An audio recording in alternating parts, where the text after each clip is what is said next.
We start. So, good morning to all of you. The subcommittee on the Western Hemisphere will come to order. The purpose of this hearing is to discuss democracy and human rights in the United States foreign policy for the purposes of the State Department reauthorization bill. I now recognize myself for an opening statement.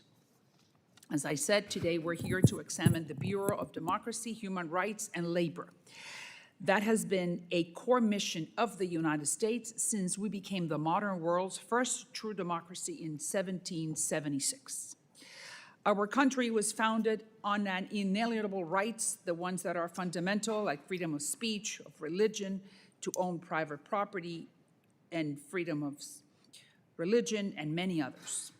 But unfortunately, this Bureau has shifted its focus dangerously away from promoting these rights to promoting wokeness in the last few years. And here are some of the examples. In Mexico, for instance, $250,000 for an NGO that was promoting sex workers. In Costa Rica, $1.5 million for LGBTI elders. In Colombia, $47,000 for a transgender opera. In Peru, $32,000 for a gay sex education comic book for children. And in Ireland, $70,000 for a musical promoting diversity. What does that have to do with democracy? The irony is that these are progressive countries that protect civil liberties already. They did not need any more funds to pursue that purpose. As this wokeness crusade plays out in free countries, like I just mentioned, the real enemies of freedom, like Cuba, Iran, North Korea, Venezuela, go sometimes unchallenged. We ignore freedom of religion in Nicaragua, and over 150 Catholic priests were being arrested, and some of them disappeared. While we ignore free speech in Cuba for shouting libertad on the streets, anyone lands in jail. While we ignore freedom of the press in Venezuela, 12 journalists are imprisoned for exposing the truth about Maduro's stolen election, what he signed with President Biden, called the Barbados Accords. Unfortunately, the Bureau of Democracy and Human Rights has been ignoring its mission. And it should be clear: defend freedom, support the oppressed, and stand up to tyrants. The conversation we need to have today is how do we go back to basics and defend freedom and democracy in our backyard and around the world. Thank you, and I look forward to hearing from our witnesses. Now, I will recognize the ranking member of this illustrious subcommittee, Mr. Castro from Texas. Thank you, Chairwoman, and thank you to our witnesses for your coming testimony, and a special thank you to our former colleague, Tom Malinowski, for coming back to guide us with his expertise and wisdom. And Tom, we still have your old placard here that we'll give to you at the end of the hearing. Welcome back. We, the United States, started the year as the most powerful, most prosperous, and influential nation on earth. Today, we find ourselves with a shrinking economy, badly damaged relationships around the world, including with allies, and dwindling influence for future years. Let me start by addressing the framing of today's hearing. The phrase, spread freedom, not woke values, isn't just a slogan, it's really a misrepresentation of what American foreign policy has stood for across Republican and Democratic administrations alike. Let's be clear, supporting democracy, human rights, and civil society is not some recent ideological agenda. It is who we are. These values are American values. They are why people around the world have looked to our country as a beacon for hope. Unfortunately, what we've seen over the last 4 months is a full-scale retreat from those values. Under the Trump administration, foreign assistance programs have been slashed. Support for human rights defenders, civil society organizations, labor organizers, and many others have been cut, sometimes overnight, and without notice or even explanation. Offices that stood against atrocity crimes, protected the rights of women, and fought human trafficking have been closed or swallowed up in bureaucracies where their missions are being sidelined. The President's budget proposes an 85% cut to diplomacy and development programs. It eliminates funding for the National Endowment for Democracy, a bipartisan institution that has supported democratic movements for generations. This isn't reform, it's sabotage. And the consequences are stark. And we will pay the price as Americans for generations to come. And I want to paint a picture for my colleagues. Imagine you live in Cuba, Venezuela, North Korea, China, or one of other despotic societies. You believe rightly in your people's right to a democratic government that is accountable to the people. You work with the United States to organize your community, document your regime's abuses, or advocate for something basic as free elections. You work with groups like the International Republican Institute to travel to the United States and meet people from all over the world who want the same thing. You do this while putting yourself and your family at great personal, often physical risk. Then one day, with no notice or explanation, Elon Musk and a group of kids walk into the State Department or USAID, and without understanding any of this or its significance or its history, they illegally end these vital, life-saving programs. And the funding, overnight, disappears. The program vanishes. And your security, your own personal security for you and your family, is threatened. The American government you've worked with stops answering your calls because the Trump administration has prevented them from explaining why the funding has stopped. Members of Congress demand answers, and the administration refuses to give them and remains silent. You read the news and see that your government's officials are celebrating Donald Trump's decision. And you're all alone now, abandoned, and at the mercy of the regime that you had the courage to take on with the support of the United States at one time. The message from President Trump and the State Department is clear. This administration does not value democracy or human rights. If you want help, go somewhere else. This is not a hypothetical. This has played out in dozens, if not hundreds of cases across the world over the past 4 months. We know that the Bureau of Democracy, Human Rights, and Labor, or DRL, is more than a symbol.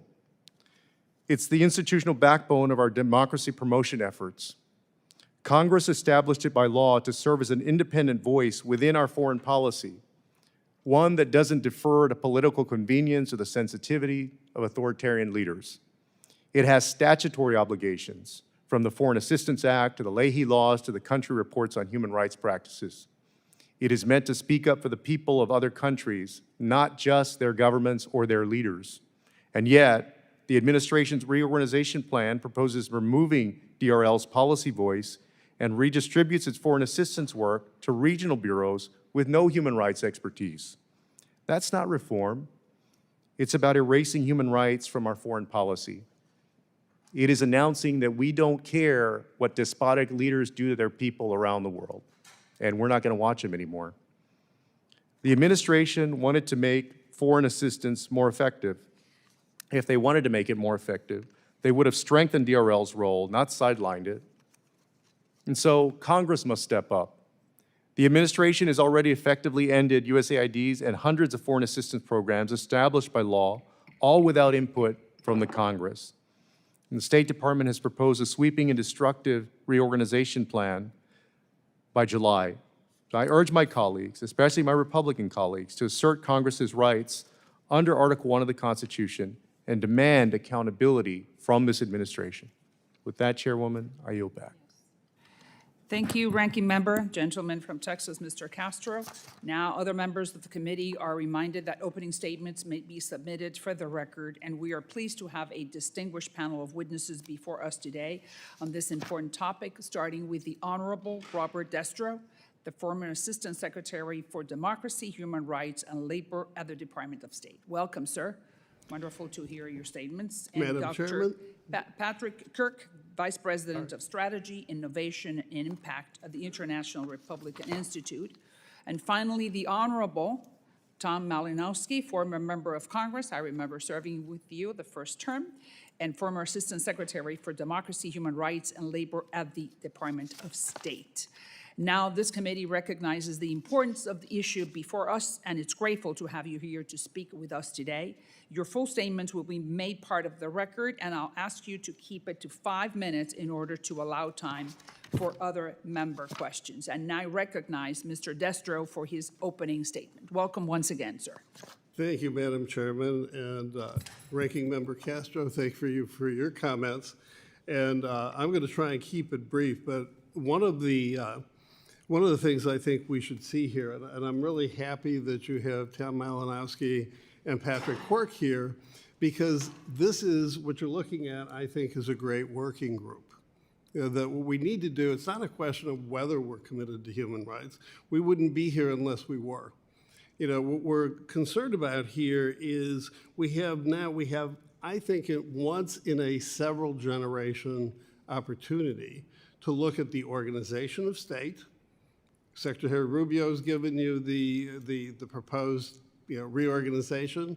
Lots of questions about that in my mind too. And I particularly have the same concerns as you do, Mr. Castro, about giving it all to the regionals. That's I'm not so sure about that.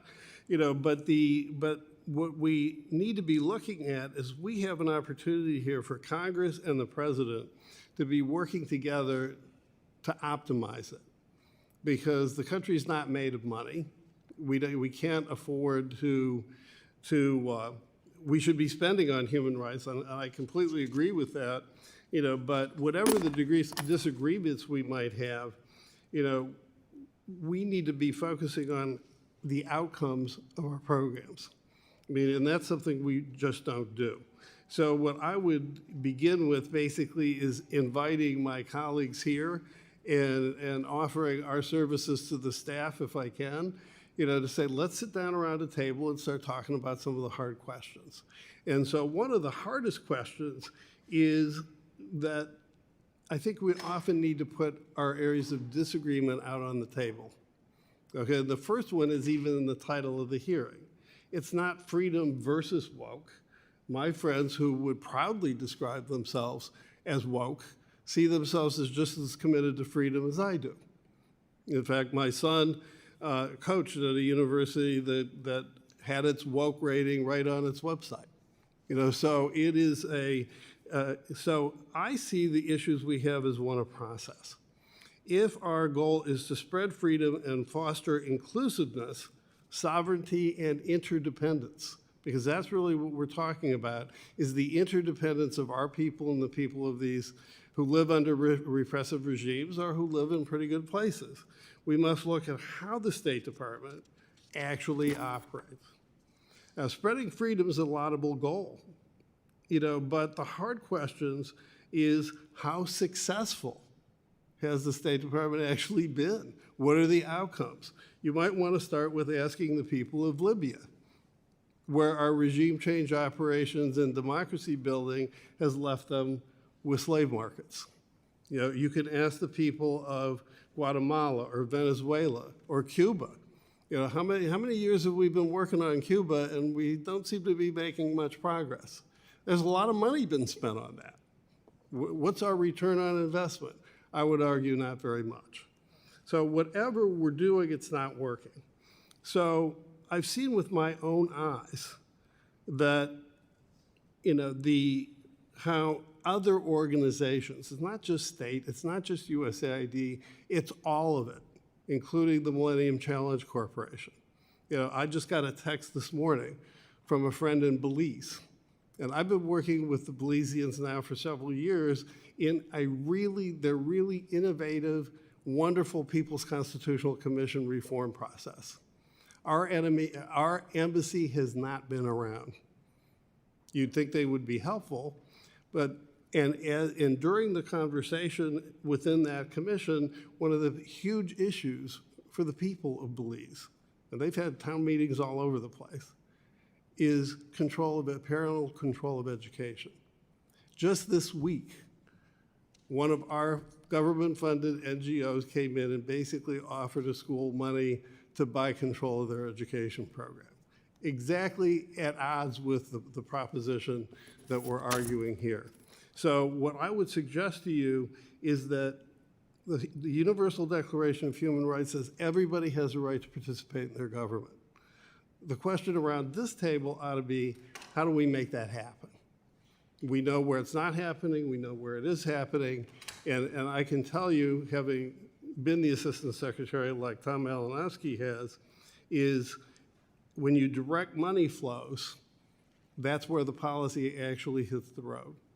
And I'm going to leave it at that and look forward to your questions. Wonderful. You have changed my whole script, so I'm going to ask different questions when I get back to you. Okay. But thank you very much for that Thank you. opening statement. And now I thank you, Mr. Destro, and I recognize Dr. Quirk for his opening statement. Welcome, sir. Thank you. Chairwoman Salazar, Ranking Member Castro, and distinguished members of the subcommittee, thank you for inviting me here to testify on the reauthorization of the Department of State, including programs for DRL and assistance related to democracy. I'll be summarizing my full written statement and would like to begin by applauding the full committee, notably Chairman Mast, and this subcommittee for the rigorous oversight and review of foreign assistance. Your leadership has enhanced accountability and ensured that programs pointed externally remain on point and continue to be an effective soft diplomacy tool, one that is aligned with diplomatic strategy and complements military strength, economic investment, and humanitarian aid. Democracy programs, I'm here to testify, when executed cost-effectively, strengthen American security and prosperity. They foster democratic societies abroad that align with U.S. values, reject terrorism, and resist authoritarian influence from adversaries like China, Russia, Iran, and Cuba. These programs, in a very cost-effective way, reduce conflict, mitigate migration pressures, and promote transparent markets that drive U.S. trade and investment, all of which benefits American families here at home. 3 decades ago, U.S. democracy assistance, including by the National Endowment of Democracy, transformed former Soviet bloc nations. We supported free elections, revitalized parliaments, and guided transitions from single-party rule to multi-party systems. Most of these countries became strong U.S. allies. Poland, Lithuania, and Romania have emerged today as partners countering terrorism and authoritarianism. Poland alone did $24 billion in trade with the U.S. last year. Now, if asked whether supporting Poland in the early 90s was worth U.S. taxpayer investment, my answer would be yes. Now, of course, not every country receiving democracy support becomes a Poland, just as not every U.S. military, economic, or sanctions effort succeeds. However, keeping effective tools in our arsenal is a prudent way to protect American interests in today's volatile world. In 2025, supporting democracy abroad is increasingly complex. Authoritarian regimes fuel drug trafficking, attack allies, and launch cyber attacks. Others, like Venezuela, drive migration to U.S. borders, and theocratic regimes like Iran destabilize regions, pulling the U.S. and our soldiers into costly conflicts. The PRC in particular poses unique challenges. Its cyber espionage, intellectual property theft, economic coercion, and influence operations all threaten U.S. security. But democracy programs directly counter these actions by promoting transparent governance and freedoms, as well as complementing efforts like those from the DFC. Now, Chairman Mast has quite ably exposed the failures of State Department democracy programs, from funding drag shows in Ecuador to atheism promotion in Nepal.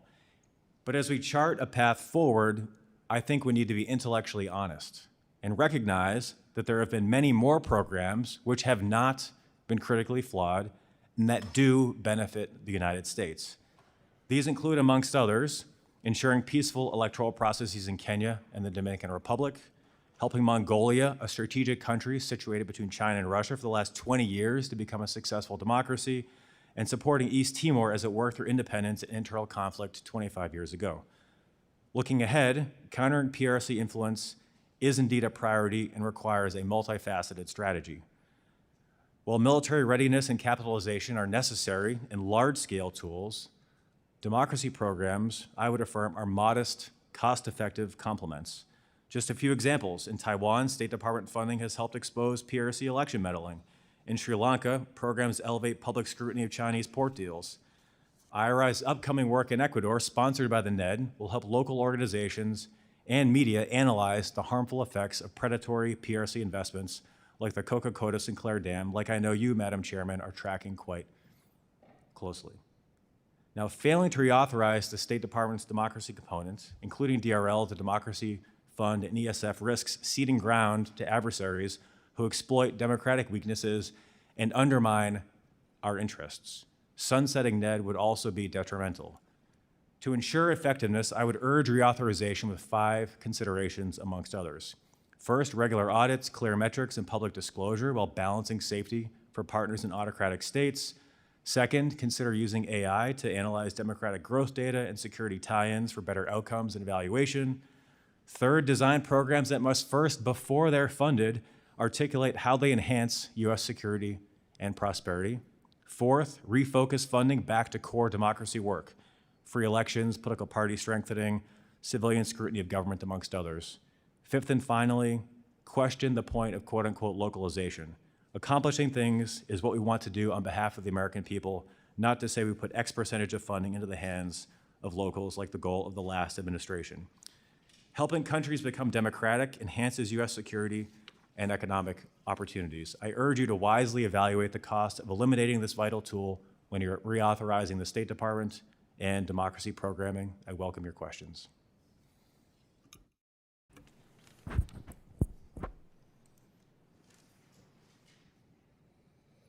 Thank you, Dr. Quirk, for your statement. I'm looking forward to ask you a few questions. And now I recognize Mr. Malinowski for his opening statement. Thank you.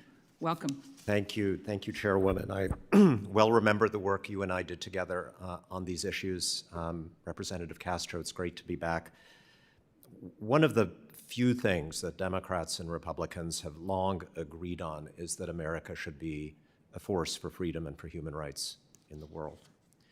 So when freedom-loving people tore down the Berlin Wall, when a young man in China stopped a column of tanks in Tiananmen Square, when young women in Iran and Afghanistan said they wanted to be treated like human beings, not as property, when people in Venezuela rose up to demand free elections, we might have debated how to respond, but there was never any question amongst us in this room about what side America was supposed to be on. For this reason, Congress has for decades passed law after law to make human rights a priority in American foreign policy. Aid restrictions, sanctions, broadcasting to closed societies, the annual human rights reports, creating the National Endowment for Democracy. And it was Congress that created the Democracy and Human Rights Bureau at the State Department so that there would be an independent voice in that department for strong human rights policies. Why was this vital? Because the natural tendency of diplomats is to avoid friction on sensitive issues. So having a DRL bureau ensures that when there's tension between defending liberty and some other U.S. national interest, the Secretary of State, at the very least, will hear competing views. Now, I understand the committee is interested in how we can improve and rationalize this system. Chairwoman, you said we need to go back to basics. The problem is the administration is eliminating the basics right now. How do we know that? Well, we've seen the department submit a sworn statement in court promising to end all grants for democracy and civic society around the world, not some, but all, and that derisively referred to those grants as regime change promotion, language that's straight from the Chinese and Russian propaganda playbook. Key organizations implementing these programs like Freedom House and the National Endowment for Democracy, NDI, IRI, have been blacklisted and publicly disparaged. Today, multiple state and AID programs backing activists in countries like China, Russia, Iran, Cuba, Venezuela have been terminated despite strong congressional support. And Representative Castro, you're absolutely right. When the program is terminated, that's a message to those governments. We don't care about those people anymore, and it's open season on those people. This week, you all passed my dear friend Congressman Wilson's bill on democracy in Georgia. Every Republican on this subcommittee voted for it. So I assume you all don't think that is a woke priority. The administration has terminated all democracy grants to Georgia. And for those democracy programs that have survived, the president's skinny budget looks like it would finish them off completely, as you mentioned, Representative Castro. So again, no more American support for people challenging authoritarian regimes from China to Iran, to Cuba, to North Korea. No more broadcasting to closed societies through Radio Free Europe and Radio Free Asia, which would be a huge gift to Putin and Xi Jinping. Meanwhile, we're seeing virtually no public statements from the Secretary of State on human rights issues, with, I would say, the bizarre and disturbing exception of constant advocacy for the rights of a neo-Nazi party in Germany. The department is paring back the annual human rights reports to the bare statutory minimum, which is a way of saying they don't want to do them at all. Now, Madam Chairwoman, one reason I find this so bewildering is that when I was Assistant Secretary for DRL, no member of Congress was a stronger champion of our work than Senator Marco Rubio. Had I proposed any of the things that his department is now doing to retreat from that mission and to eviscerate DRL's reporting, aid, and policy functions, he would have demanded my resignation, and rightly so.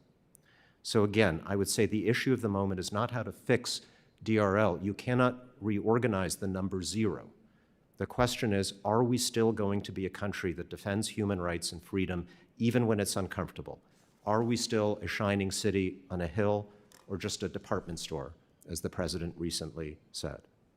So if you care about this cause, even if you have disagreements about how best to advance it, now is the time. Don't wait for the authorization bill. Now is the time to insist that the State Department stay in the fight. Even if some of our top officials don't believe in any of this, Congress can preserve the institutions and programs that you believe in. I'd be delighted to speak to you in more detail about how you can do that. Thank you very much. Yes, thanks to you, Mr. Malinowski, Congressman, and I now recognize myself for 5 minutes of questioning. It's fascinating, everything I hear from 3 of you. We all agree, I think, that we want to continue being the shining city on the hill, that we are the only game in town, because the Russians and the Iranians and the Chinese are really not going to promote anything close to democracy or freedom. So I'm going to start with you, Mr. Destro, and I think that your statement was highly enlightening. So when you say that we got to ask ourselves hard questions, that the title of the hearing is not necessarily what we need to be looking at, we agreed that we want some return on our investment, that we want to promote democracy. That's what we're here for. And it's a little bit disturbing to hear that we've spent so much and the return has been so little. So just give me an example of in the last, let's say in the last 4 years or in the last 10 years, what have we done wrong? What did we do wrong in the last 4 years with Biden? I'm sure that there were some monies going to good programs, but you know, perception is reality, and when we hear that there's going to be $12 million for the Guatemalans, for the native Guatemalans to have a sex change operation, you know, that doesn't really sound really good.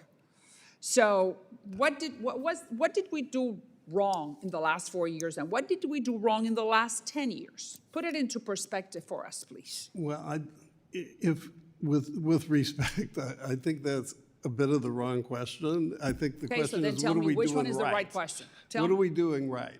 And what are we doing right?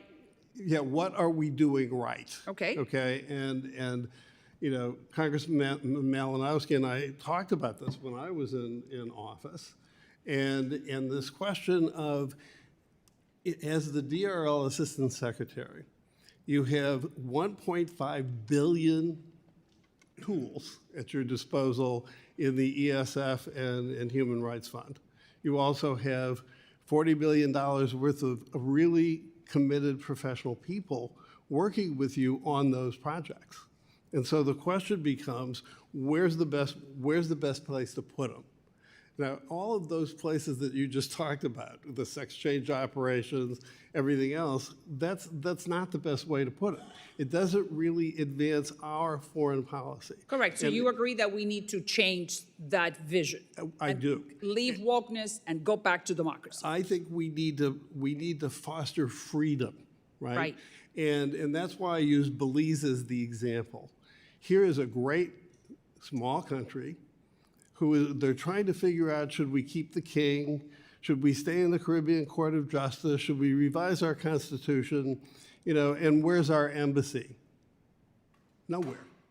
All right, right? Where's so- Millennium Challenge? Pushing that same agenda you just talked about.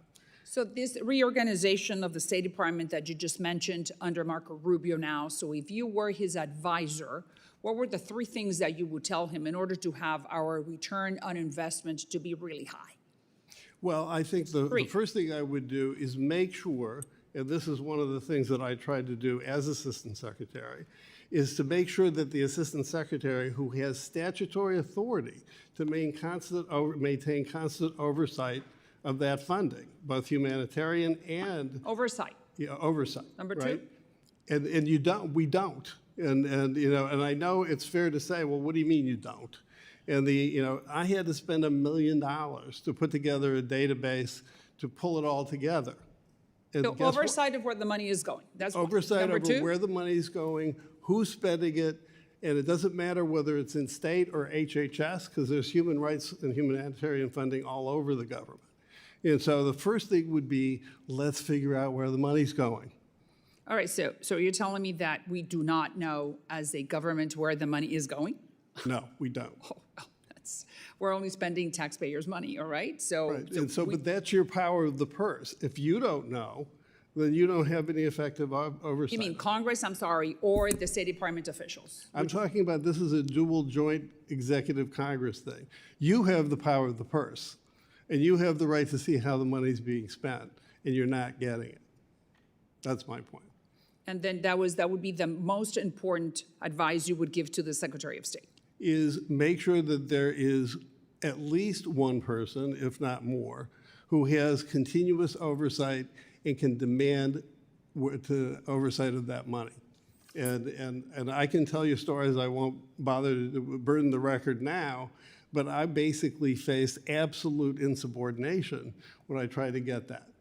And assistant secretaries really don't have the authority to take personnel actions like that, but the fact of the matter is that I was told I didn't have any right to see the money. Thank you. I don't want to overextend to my time.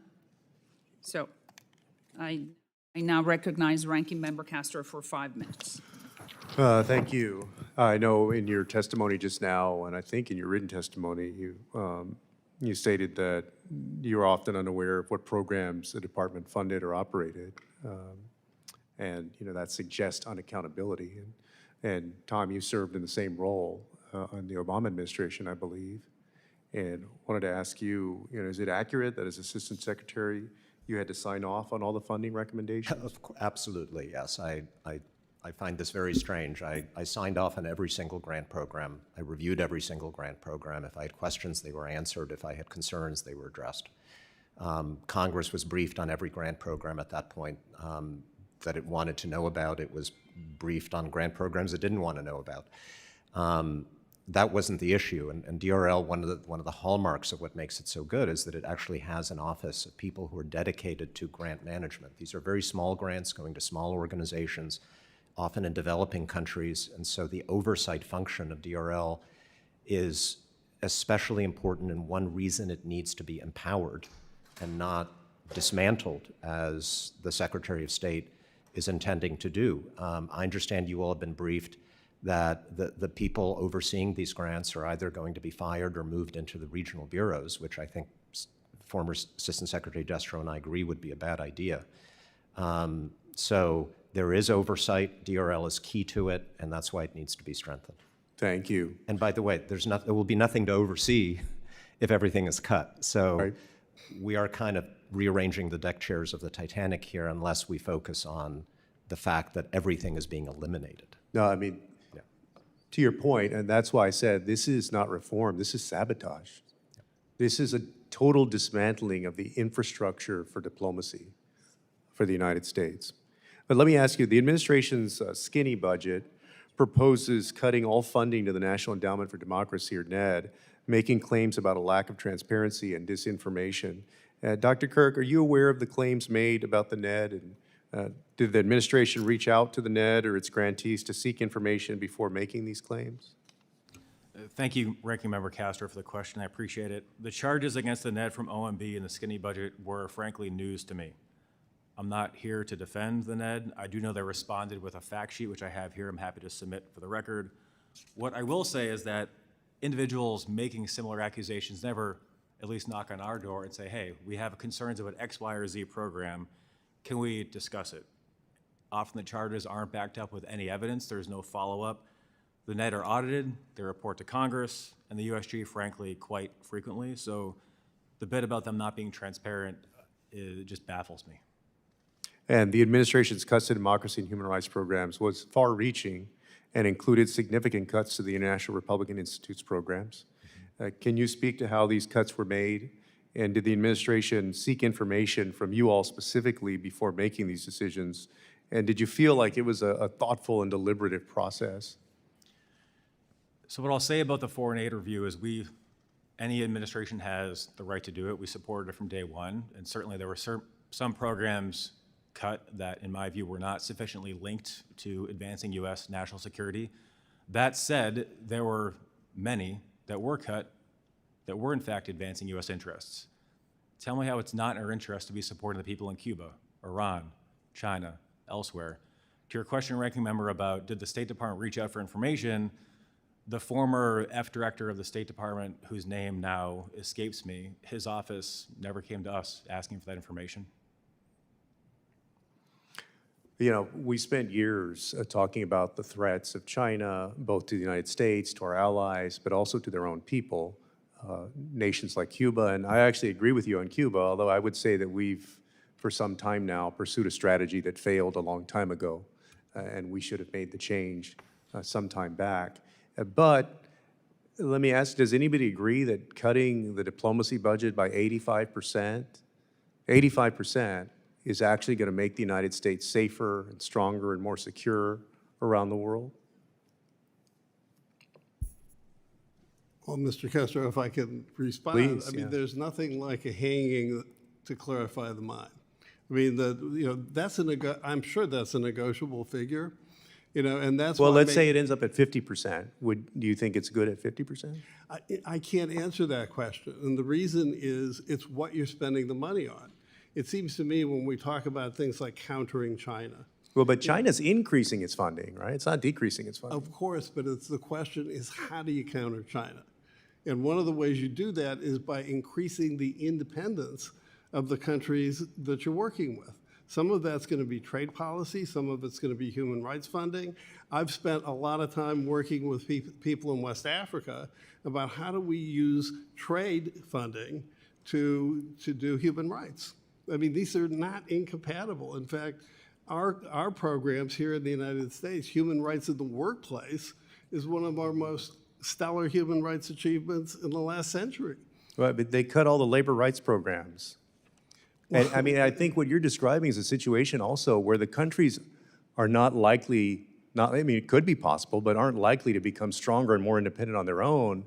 They're more likely to rely on some other nation like China or Russia, which is, I think, what's going to happen. Well, again, I don't disagree. I don't think we disagree about the importance of it.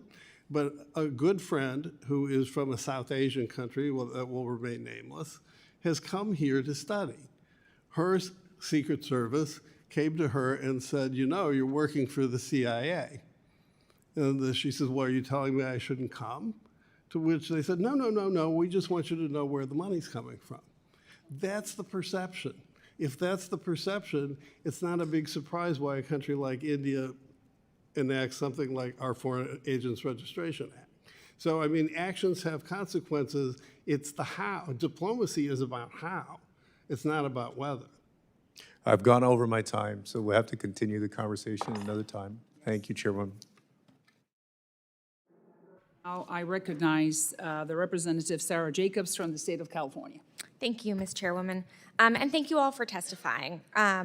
Look, I'm glad that we all seem to agree that human rights and democracy are an important part of our national security and foreign policy. I know there are some on this committee who maybe think they aren't, like our chairman Mast. But I believe that it's actually in our national interest to prioritize and center human rights and good governance in our foreign policy because it's in our long-term interest to do so, right? Like, let's take the African continent, the youngest population in the world, 70% of the population is under 30. These young people are the future. Do we want them to remember the US supporting their autocratic regimes or supporting populations who need protection and support to fight for a better future?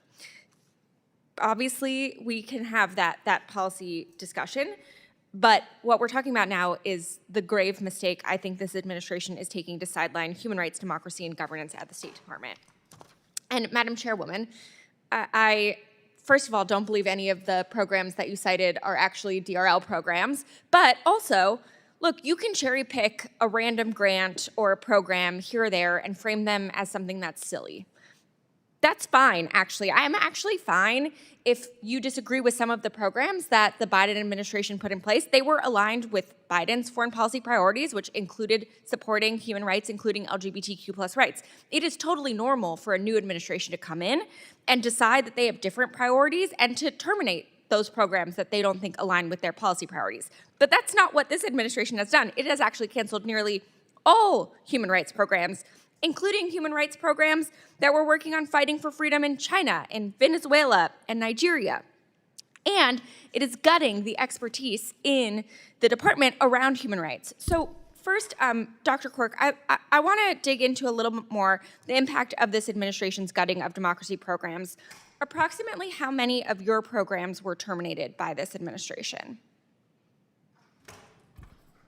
At the start of the administration, we had roughly from state and AID 95 active awards, and all but a handful have been terminated.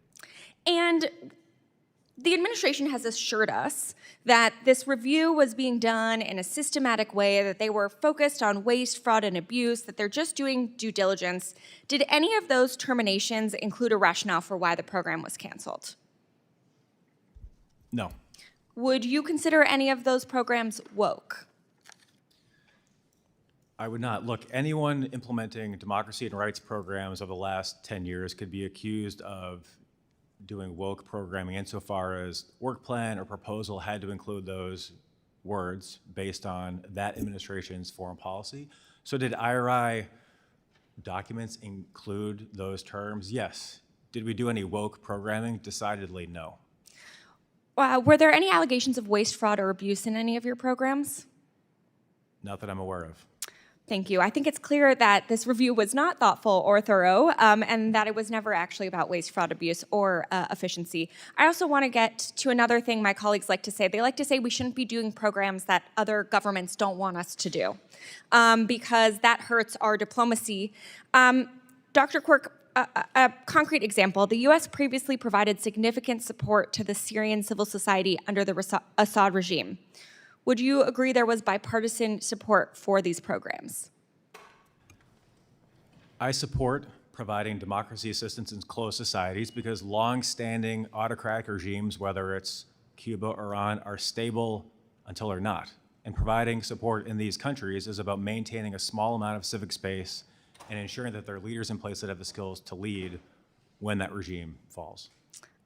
I think that's exactly right. So clearly the Assad regime did not like what the US was funding, but it was in our interest to fund it anyways, and that's true in many, many of these countries.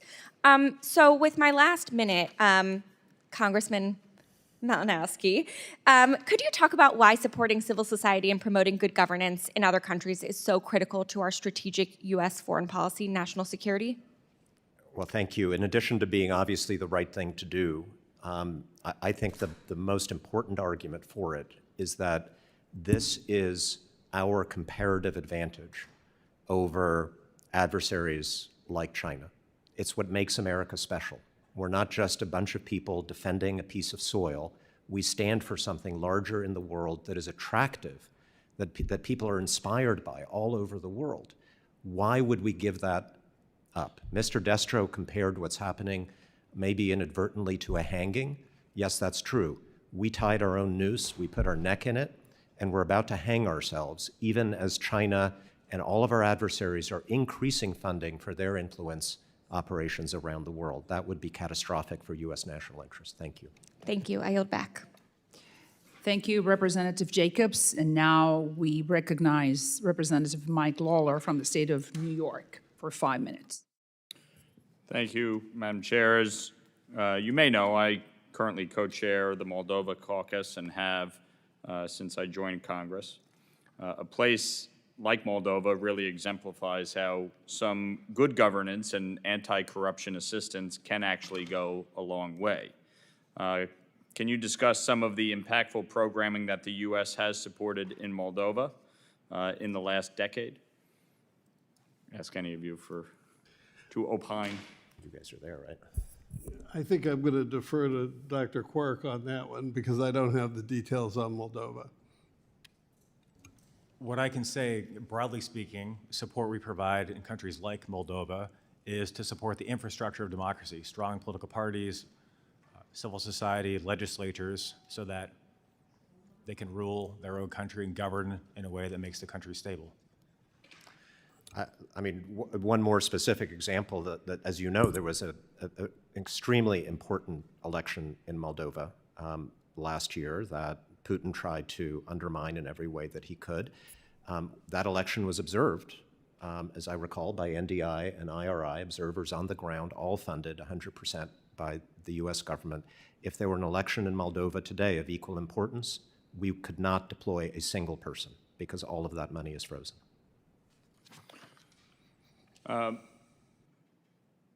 Mr. Quirk, to that end, can you share from your perspective how election monitoring is actually helpful, and are there ways to make these trips and verifications more effective? Happy to. IRI, along with her NDI colleagues, have provided election observation services for hundreds of elections. These efforts provide an independent check from pre-election, election day, post-election to ensure that the processes are free, fair, transparent, absent of which ruling or opposition party might be inclined to conduct fraud. And moreover, following the election process, the reports indicate areas in which the country should improve their electoral processes so it is even better the next time around. Transnational repression, obviously when governments reach across borders to harass and silence dissidents, has become a significant human rights concern in recent years. Repressive regimes abuse Interpol red notices and use overseas law enforcement offices in an effort to control citizens living abroad. NGOs report that there have been over 1,000 cases in the last decade perpetuated by over 44 countries, with the most common perpetrators being China, Russia, Turkey, and Egypt. What transnational activities by authoritarian governments are most concerning from a human rights perspective, and how could the State Department respond to that? Mr. Lawler, can I address that? Sure. I mean, I'll give you a really good example. Overseas Chinese police stations, right? And they exist here. We've had them in New York. That's what I mean. They have them in Minneapolis, St. Paul. So when countries transcend their borders, and it's not just countries, I might add, transnational organized criminal groups like Boko Haram, the various gangs that control our border, those are all very concerning. And so the question becomes, what's the best diplomatic response? And then how do you back that up with some serious money? I mean, that is nobody's arguing here that we shouldn't do this. In fact, having helped run a statewide election in my home state of Ohio, I know exactly how elections get run. I know the machines, I know the counting, I know all the things. By the time you get to election observers, I think election observers are great, but many boards of election in this country get nervous when we bring in observers. That's our problem. What we need to do is bring in election officials and watch how the election actually happens. And that's not just observing. It's a long process over a couple of years. Mr. Malinowski? Yeah, so it's most disturbing when it happens on our soil, obviously. It's the countries you mentioned, I would say Egypt, Saudi Arabia, Khashoggi, and a number of other countries. When I was in Congress, this was a priority, pushing the State Department to do more about this. One success we had was that they started including examples of transnational repression in the annual human rights reports on every country in the world. Those are important because it's the one time in the year when the State Department is forced to be honest about everybody, whether it's comfortable or not. And I'm afraid the news we've gotten is that the administration has decided to take out from the annual human rights reports that section on transnational repression. So I would encourage you to take that up with them before that decision is final. Thank you. Appreciate it. Thank you. Thank you, Representative Lawler. Now we recognize for 5 minutes Representative Jackson from Illinois. Thank you, Chairwoman. Thank you, Ranking Member. Thank you, esteemed panelists. We are here today to discuss an American agenda for democracy and human rights. I believe we can all agree on the importance of freedom, democracy, and human rights as pillars of a stable and a just world. The Bureau of Democracy, Human Rights, and Labor has historically championed these universal values. Its mission to bolster democratic institutions, confront democratic backsliding, promote accountability, uphold labor standards, and advance the rights of marginalized communities globally. Reflects the best of who we are and what we aspire to be as a nation that cherishes democratic values, embraces diversity, and strives to promote peace.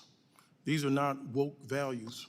It seems like one fool said woke is a bad word to have a sense of consciousness, and a lot of other people sitting on the vine have echoed it. And many people that are saying, what is woke? I'd like to know from you, Mr. Quirk, is there a definition that's been published on what is the definition of woke?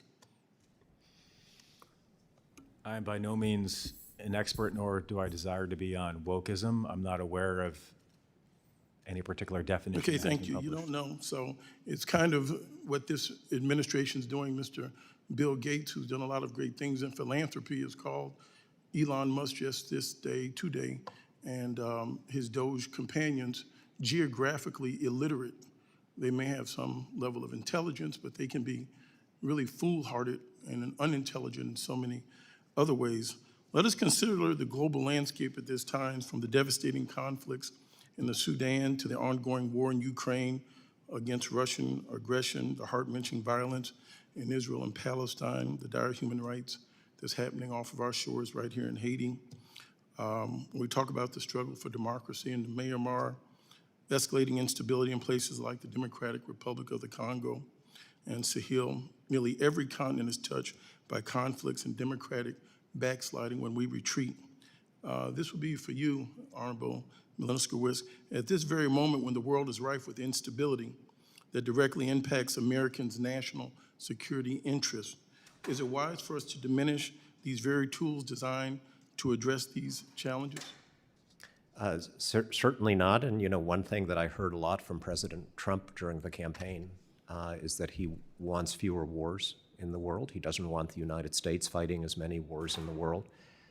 A budget that cuts the State Department by 83% leaves us, and I'm a proponent of strong military spending. I would have voted for any increase in the military budget when I was here, but to cut the State Department by 83% means that when there's a crisis in the world, the only tool we have is a gun.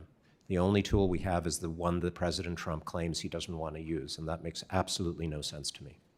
Thank you so much. Mr. Destro, there's the comments of woke. This administration uses these terms and then they run and people don't seem to ask the second or the third question. This administration also talks about America being first. How are we being first? What are our interests in this hemisphere? What are our goals to become first in what? Well, thank you, Mr. Jackson. That's a really good question. And I would say that, and I have to give credit to my wife on this one, that putting America first is exactly what the flight attendant tells you when you get on an airplane. Put your own face mask on first and then help the people around you. And that's really, I think, and I agree with my co-panelists, that our obligation is to help all the people around us. And why? That's good for us. And so when Mr. Castro mentioned earlier labor programs, I mean, I started out as a labor lawyer. I had no idea how much of my portfolio was dealing with human rights in the labor field, supply chains. people have mentioned Democratic Republic of Congo. I mean, but how do you solve the problem of kids being slaves in cobalt mines? I mean, that's not just a human rights problem. We got to find American companies who will go in and run those mines and apply good labor standards. I mean, so this question of how much do we spend, it's not just a question of how much, it's how do we put it together? I mean, and I'll give you an example. Well, my friend and colleague, former Assistant Secretary Dave Stilwell, who ran the East Asia Pacific Bureau, he and I were talking about how do you help countries that are under pressure from China to maintain their independence? And one of the answers was you translate the master agreement that the Chinese make you sign, but it's in Chinese. You don't even know what you're agreeing to. That's not independence. That's not freedom.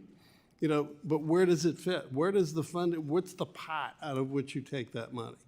Those are the practical problems that assistant secretaries have to solve every single day. And it's not just me, it's my counterparts in labor, my counterparts in USTR.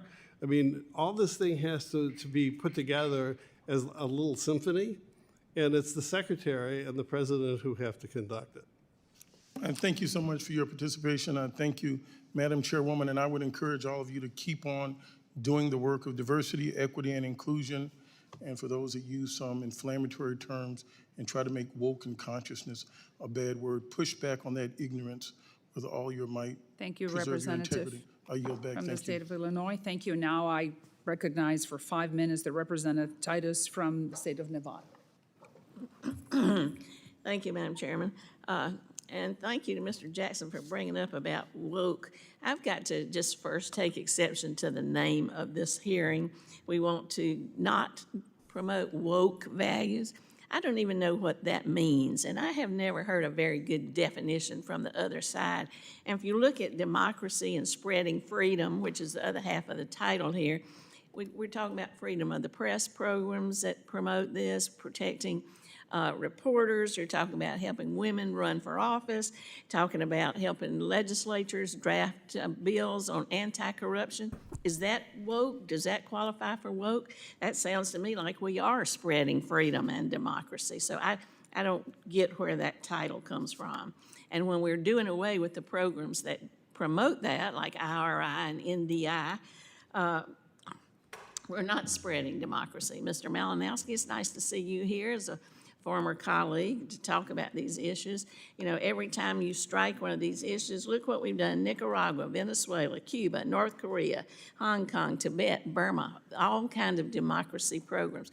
And then the latest is now we're going to change Voice of America to what's this super right-wing One America News Network. That sounds pretty woke to me, or pretty asleep. I don't know which it is. But anyway, I know the good work that IRI and NDI do. I'd ask you, Dr. Quirk, I've seen it through my visit in countries with the House Democracy Partnership, on the ground, helping to build democracies, and that's what the partnership promotes.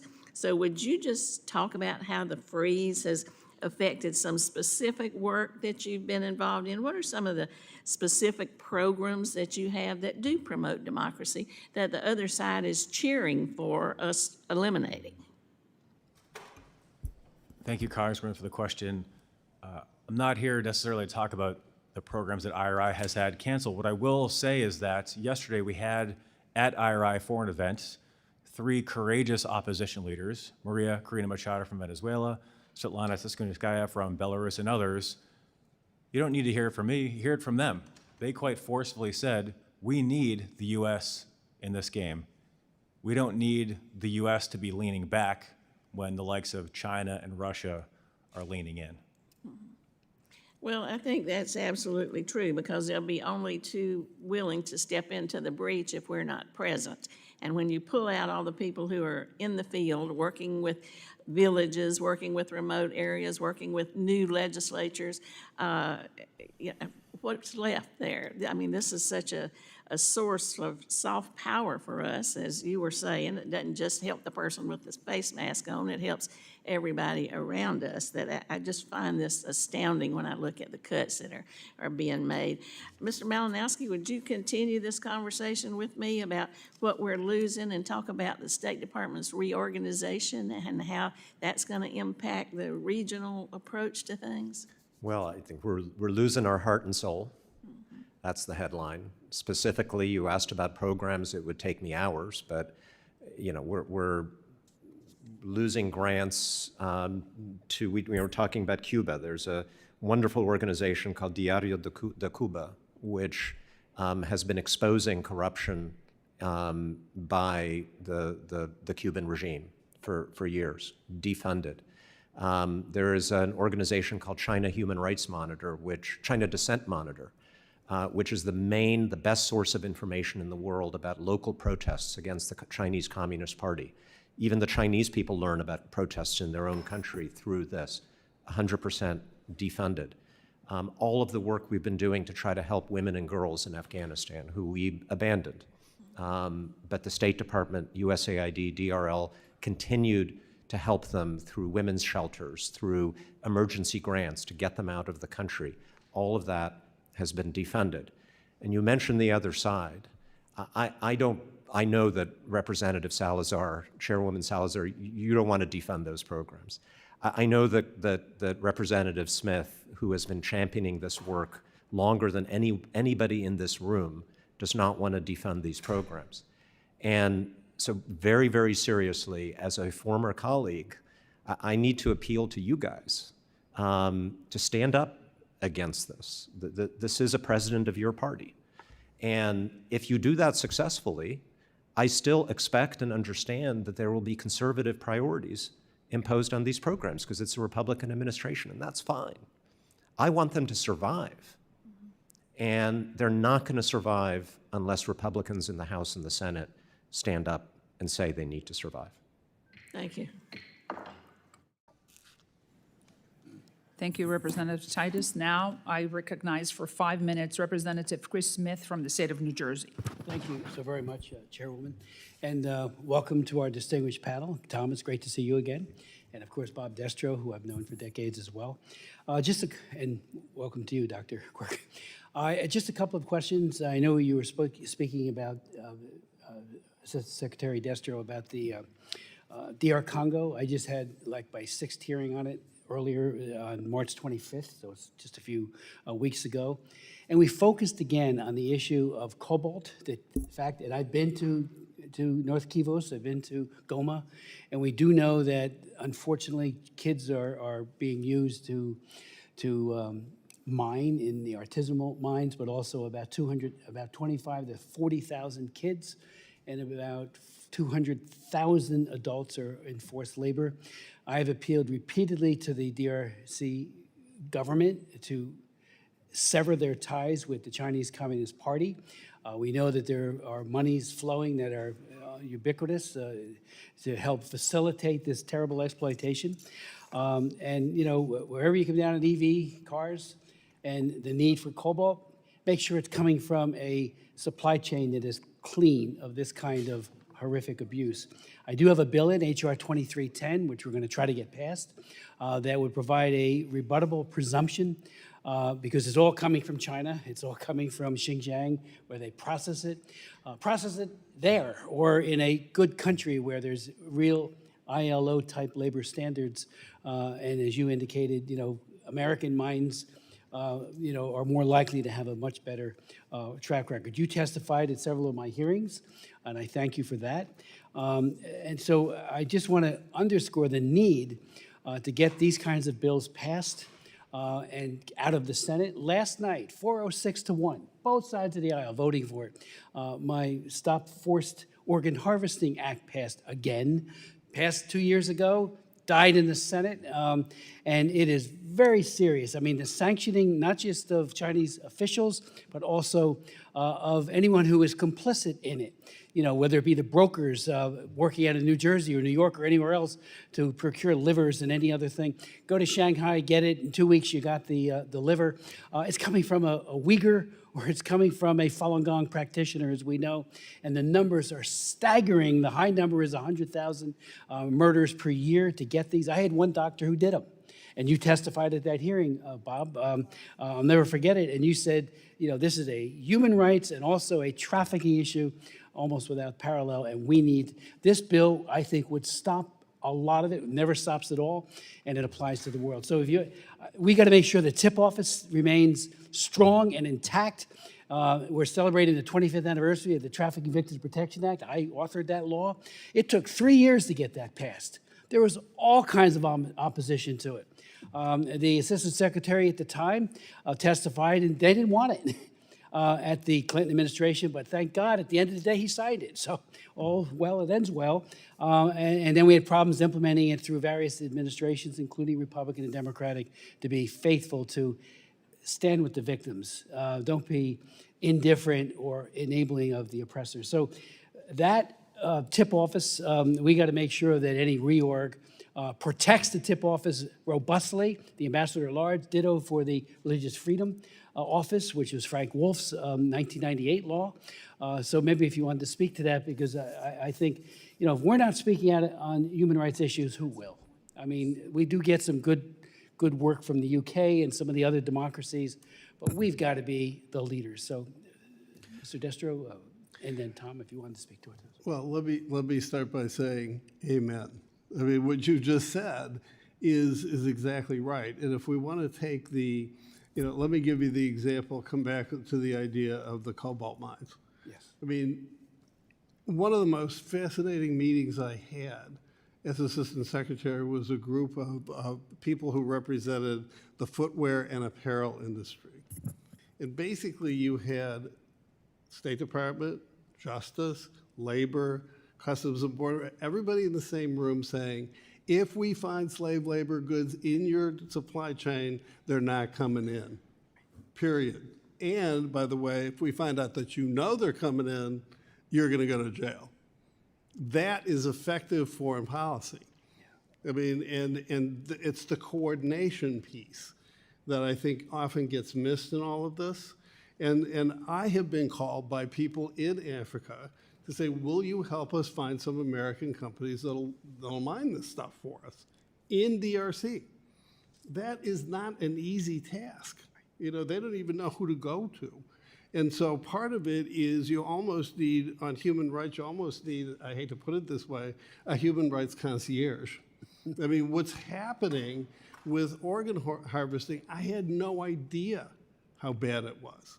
And as you know, we actually found the first survivor of an actual organ harvesting, and the Chinese admitted it. You know, and there are organ brokers. I mean, so there's lots of work and lots of, I think, potential money to spend, but we just have to get our act together and do it effectively. If I could just add quickly, there are many potential positive components of the proposed reorg. I think one mistake, given how critical the work of the tip office is, would be moving it under PRM. It de-emphasizes the nature of the work. Yeah, and actually, if it's going to go anywhere, it should go under organized crime, not under population, not under migration. Thank you, Representative Smith. You're going to be able to have more time to ask another questions. We're going to go into a second round of questions, and I just have a couple for all of you. Let's talk about Venezuela. You've mentioned Venezuela. You mentioned Mexico. Let's just go Venezuela. Yesterday, 5 members of the Maria Corina Machado's team were rescued. They were able to escape the country in a special operation. So the question is, and it's for 3 of you, what else do you think DRL could do in order to push for democracy in Venezuela? We have such a difficult situation. Maria Corina, in my understanding, is the new Simon Bolivar of this generation. She is in the country. Maduro signed the Biden Accords promising that he was going to leave if he lost the election, he was going to stay if he wanted. We understand that she has produced the tallies that he lost by 70 points. What else can we do as a country to help the freedom forces and the democracy to go back to Venezuela? Start with right there. Yes. So a couple of things. First of all, I saw that news. Sounds great. I applaud Secretary Rubio for what I assume was a lot of work that he did behind the scenes to make that happen. But okay, we rescued 5 people from Venezuela and brought them to the United States, and we're threatening to deport 300,000 people right back to the I Maduro understand, regime, right? I mean, I'm sorry, I can't help raising that difficult issue, but we are, Understand what's happening, but if we were as They're a going country, both we ways. need to, what do you think we should do? What are the forces we need to? What are so the number one, resources we need? don't be making deals with dictators to take back people who are their opponents. That's core. You cannot claim to be for democracy and human rights in a country if you're doing that. Number two, don't take away DRL's tools and funding.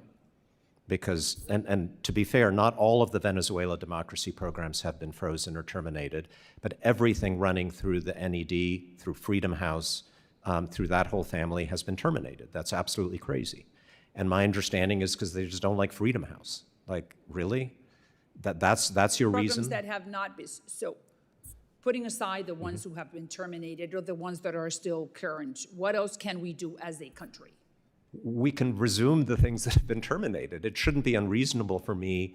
I mean, if I had done this when I was Assistant Secretary, if I had come to you, Chairwoman Salazar, and said, I'm terminating half of our democracy programs in Venezuela, you wouldn't have said, well, besides that. You would have been very cross with me, and rightly so, right? And I'm saying you got to be angry about this. We are angry about the whole situation with Venezuela, and the Biden administration did a gesture in trying to bring democracy back, and look what Maduro did. And it didn't work. He No, just- I understand. It He didn't work. laughed. Maduro laughed in our faces, in the face of the United States and the government at the time. So It didn't work, the other witness is Mr. Quirk. Yes. Any ideas of what do you think this money, where else can we do? Thank you very much, Chairwoman, for the question. It's really an important one.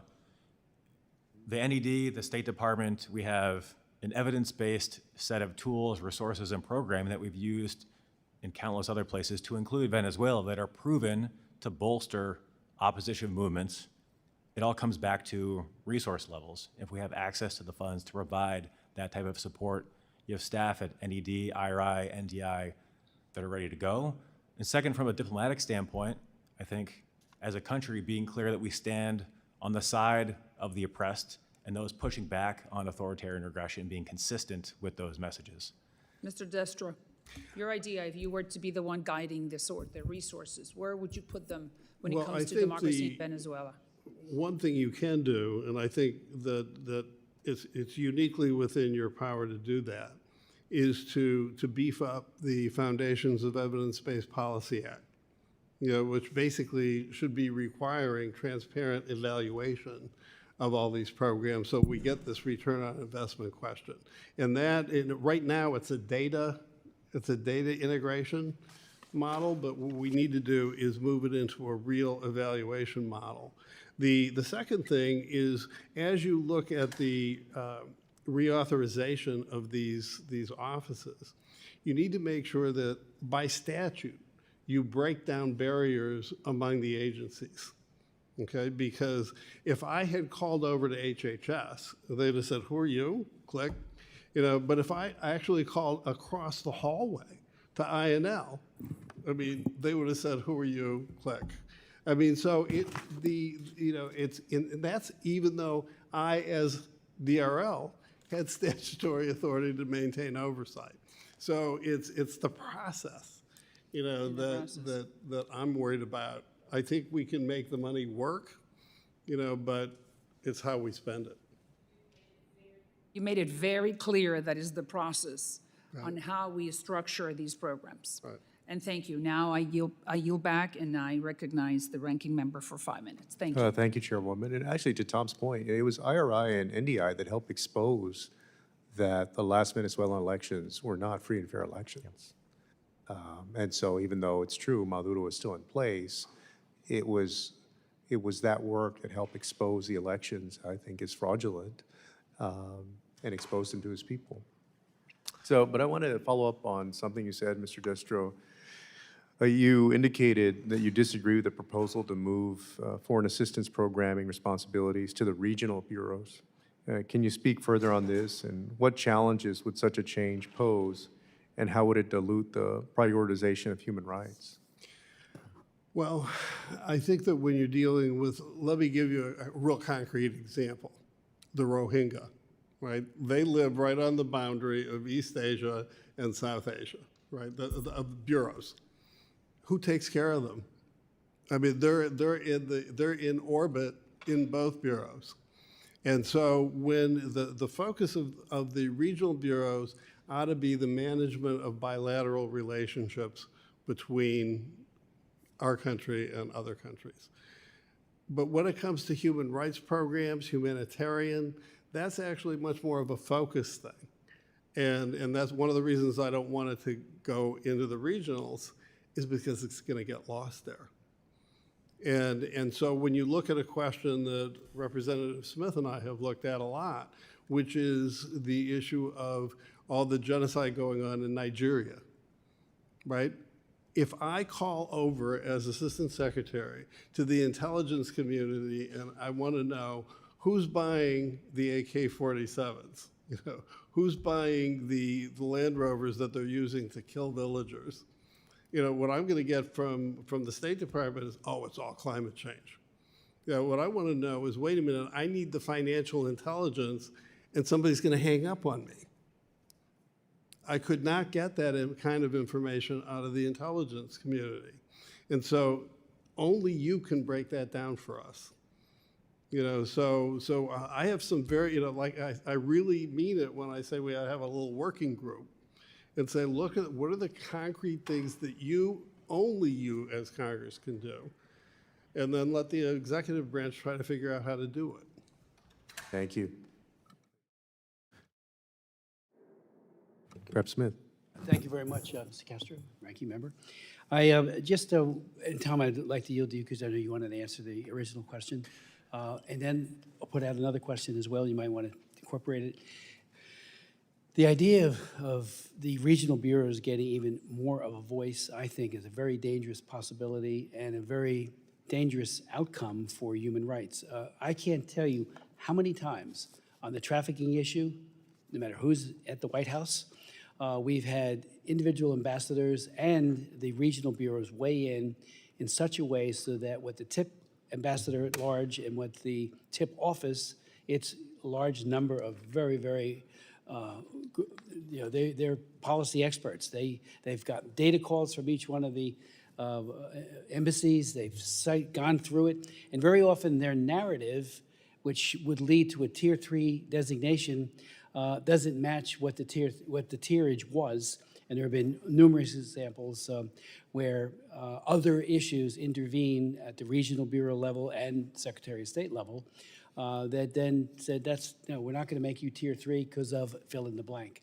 Oman got an inflated grade because they were working on the agreement with Iran. We saw it with Malaysia because the TPP would not then apply to them if they were Tier 3. And they were Tier 3 absolutely. And others look at that and say, wait a minute, they politicize this process. So those regional bureaus, they have a role to play, but they can't have an outsized role when it comes to human rights, because human rights always is on page 6, unless you're the Assistant Secretary for Democracy, Labor, and Human Rights, and your walking point every day of the week. So I think we need to make sure that, and then the knowledge base is that much higher too. The commitment, that's why you wanted that job, Tom, that's why you wanted that job, Bob, because you're committed to these human rights issues. So at our hearing that we had the other day, I asked a number of questions, and one of it was an ambassador.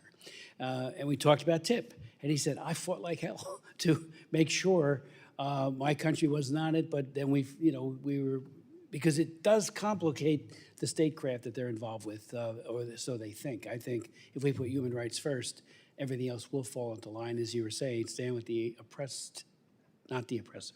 So if you could speak to that, because I think that would be a very flawed outcome.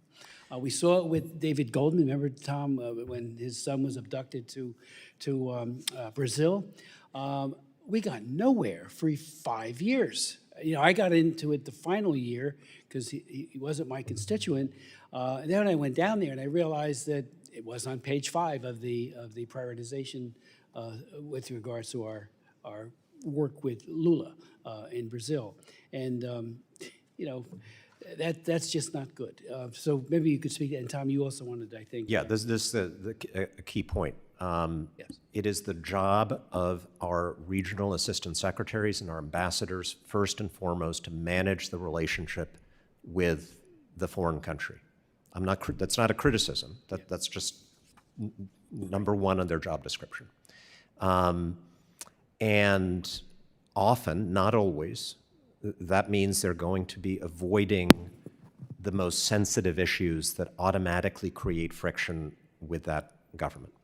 That is why Congress created the Trafficking in Persons Ambassador. That's why Congress created the Assistant Secretary for DRL, to ensure that when there is a dispute, when there's a conflict between competing interests, the Secretary of State and the President are going to hear from two officials of equivalent rank and stature, both of whom are confirmed by Congress and accountable to you as well as to them. And then whatever decision is made is the decision that's made. If you put the staff, if you put the function within the regional bureaus, it's never going to get up to the President and the Secretary of State if the regional bureau doesn't want it to. And that would defeat the purpose of all the laws that, you know, you've passed more of these laws probably than any member in this body. And all of them depend on the institution implementing the law being strong. So, and the final point, don't wait for the authorization bill. You know how hard it is to pass those. I hope you do. But even if you do, this all going to be settled before you can pass a bill. This is a 3-alarm fire right now, and the Secretary Rubio needs to hear from all of you before all of this stuff is settled. Thank you. Let me just, your point was well taken. I agree with it. I'll never forget, and again, this isn't a partisan because we've had problems with both sides of the aisle on this at the White House. But when Boko Haram was on a killing spree, I went to Jos, met with Archbishop Kigama, who was an amazing man, met with the imam, he said, they're not us. You know, Muslims are being killed too, and they are, and they continue to be killed as well. But Johnny Carson, who was the Assistant Secretary, so the Regional Bureau for Africa, very good man, but I asked him repeatedly to designate Boko Haram as an FTO, foreign terrorist organization. And he wouldn't do it, or they wouldn't do it, the administration. They kept saying that, you know, they're just trying to embarrass Goodluck Jonathan. And I said, embarrass? There's a whole other agenda here. And the Chibok girls was just one very terrible, manifestation of that, but it was happening all the time to boys as well, where they'd kill them, as well as other people. On the day when he left, and there was a new assistant secretary, on the day I was marking up a bill, it was sent to the Congress, so we couldn't do more than that, but it would have said, please designate, find out where they're getting their weapons and their money. On that day, state, 3 years after we started the effort, which was stymied, I believe, by the Regional Bureau, the FDO designation happened. And it was late, but thankfully it happened, and I applauded them and thanked them profusely. But again, what you're saying, and it's true, the Nigerian government did not want it. They thought it was like a black mark, and they're saying the same thing about CPC now on the religious freedom side. I said, it's called country of particular concern. We're concerned for your people. That's why we're doing this, Christian and Muslim. And there's more Christians dying in Nigeria. I had another hearing on that just the other day and met with 16 members of the House of Representatives from Abuja earlier this week. And I said, you got to realize there's a two-step process. One is the designation. Think of it as a mirror to help you too, to crack down on this terrible abuse, the Fulani and the Boko Haram and ISIS West Africa and others. And I think they got that. And part two is the sanctions. There was an effort, you recall, Tom, a strong effort to help the Abuja government, the Goodluck Jonathan's government. There was a fusion center, all this good military. So then everyone kept telling me, including many in the administration, well, the Leahy Amendment precludes us from helping them. So I had a hearing on it. I had the undersecretary come and testify. She was excellent. She goes, half of the Nigerian military can be trained in counterinsurgency, at least pursuant to the Leahy Amendment. And then we had specific breakouts of units that could be trained tomorrow, and it never happened. And they were dying to try to get out there and stop this cancer from spreading to a stage 4, which it has become a type of cancer. So again, the Regional Bureau, you know, I understand you want to make friends, but make friends with human rights as your lead. And that's why we have the bureaus like DRL. I can tell Bob wants to. Well, you know, probably the most common argument I would get from a regional bureau, I would also add, just for purposes of inclusion, the L Bureau, is you can't do that. We can't do that. You know, you're going to embarrass the government. And my reaction is, the job is to convince the government, you know, and you have to have every trick of the trade. Sometimes it's going to be economic, sometimes it's going to be sanctions, but then there's the old, you know, one of my good friends in Nigeria, I showed him a list of grants. And he says, wow, that's amazing. None of it hits the ground, right? This is a big problem. I actually talked to people before I went to Abuja who were in Borno State. They were running peace-building programs, but it was too dangerous for them to go outside. And when I made the suggestion, well, maybe we ought to shut that one down and move it someplace else. Oh, no, you can't do that. You say, well, wait a minute, if it's not working, if it's too dangerous to go outside, then maybe you ought to reprogram the money. So you've got the politics of reprogramming money and all this, plus you have the inertia, the literal drag of the regional bureaus and the L Bureau, you know, that basically say, you can't do that. And I've had to remind the lawyers, your job as a lawyer is to advise me on how to get things done, not to tell me I can't do it. I think these are conversations for a normal time. There will be no money to reprogram. There will be no bureau to reorganize. There will be no strategy to rejigger if things continue in the direction that they're heading right now. If you guys can somehow stop this train and save the tip office and save the religious freedom process and save DRL and preserve the institutions that implement these programs and the funding that has gone to them, then we can have a conversation about how to improve it all. And I'll probably lose some of those arguments because I'm a Democrat and it's a Republican administration. That's okay.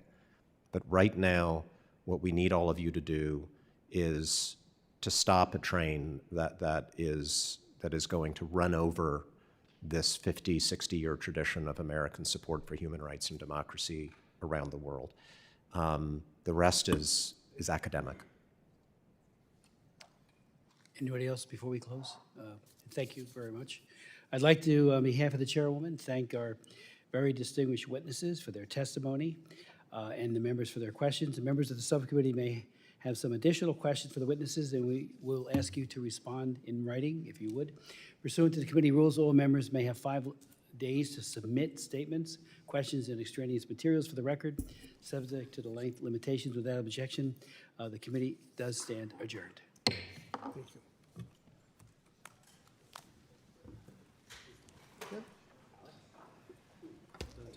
Thank you. Okay. See you. Good luck.